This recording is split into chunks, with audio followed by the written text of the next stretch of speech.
Oke, ada beberapa pertanyaan yang masuk ke DM pribadi saya, kemudian ada yang beberapa komen di kolom komentar YouTube tentang RKK atau Rencana Kelas Kolaborasi Periode 5 Praktisi Mengajar. Oke, mari kita bahas satu persatu.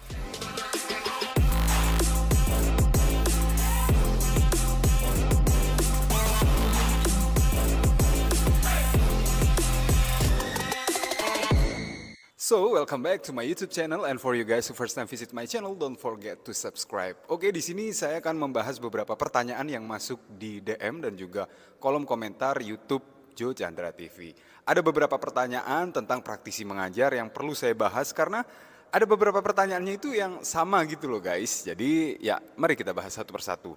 Yang pertama, RKK sudah ditutup. Lalu bagaimana? Ya kalau misalnya RKK sudah ditutup, kita tinggal tunggu saja proses asesmennya. Jadi nanti kalau misalnya kalian semuanya lolos, itu di permintaan kolaborasi akan ada tulisan lolos dan warnanya hijau. Kalau misalnya tulisan sedang di-review atau publish, itu ditunggu saja guys. Nanti ada waktunya, kalau misalnya lolos, warnanya akan berubah menjadi hijau. Jadi ya di passion. Pertanyaan kedua, apakah kalau permintaan saling ACC pasti lolos? Jadi misalnya saya sebagai praktisi, ACC permintaan dari perguruan tinggi dan perguruan tinggi tersebut juga meng-ACC saya.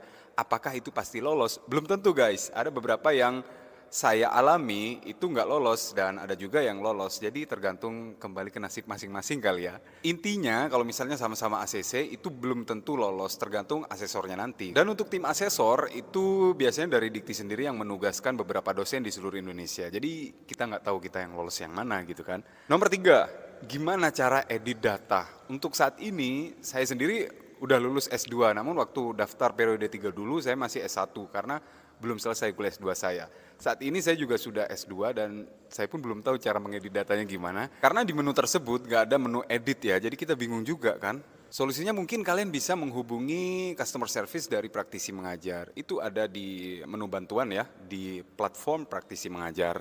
Kemudian untuk pertanyaan keempat, siapa yang menghubungi kita? Ya kalau nggak kita sendiri, dari perguruan tinggi yang menghubungi. Karena di situ gini ya, kan di situ sudah ada datanya nih, data emailnya atau data nomor telepon dosen tersebut atau praktisi tersebut. Ya langsung aja dihubungin, nggak usah nunggu siapa yang duluan. Kadang saya sendiri pun misalnya sama-sama saling ACC, saya langsung hubungi dosen tersebut. Pak, gimana kelanjutannya bla bla bla. Oke Mas, kita nanti ditunggu aja proses reviewnya seperti apa. Kalau misalnya lolos, kita nanti lanjut meeting via Zoom dan lain sebagainya. Gitu guys. Jadi nggak ada siapa yang duluan. Ya kalau misalnya kita mau menghubungi duluan juga nggak apa-apa. Pertanyaan kelima, jadwal ngajarnya bagaimana? Kalau untuk jadwal ngajar, biasanya kita menyesuaikan dengan perguruan tingginya. Biasanya rata-rata memang di jam kerja sih, antara pagi sampai sore. Ada juga beberapa yang malam. Pengalaman saya selalu mengajar di jam kerja dan itu nggak masalah sih, cuma dua jam ya. 2 jam kita ngajar, kalau di tempat saya bekerja tidak apa-apa. Jadi saya masih bisa mengajar melalui praktisi mengajar saat jam kerja. Kalau misalnya malam ya kembali lagi tergantung ke perguruan tingginya masing-masing. Barangkali di perguruan tinggi tersebut ada kelas karyawan, biasanya kan malam tuh. Nah itu bisa kalian ngajar malam. Jadi ya nanti apa ya namanya juga koordinasi, kita juga harus koordinasi dengan pihak perguruan tinggi.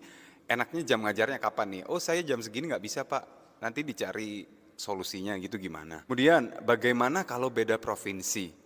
Beda provinsi kalau saya via online, jadi menggunakan Zoom ataupun Google Meet. Kalau misalnya satu provinsi, kalian bisa datengin kampus tersebut. Lagi-lagi kembali ke koordinasi kalian masing-masing dengan pihak perguruan tinggi. Semoga beberapa pertanyaan yang sudah saya jawab ini membantu kalian semua sebagai praktisi di seluruh Indonesia menggunakan platform praktisi mengajar. Kalau misalnya masih ada pertanyaan, langsung aja silakan tinggalkan di kolom komentar. And see you, salam praktisi.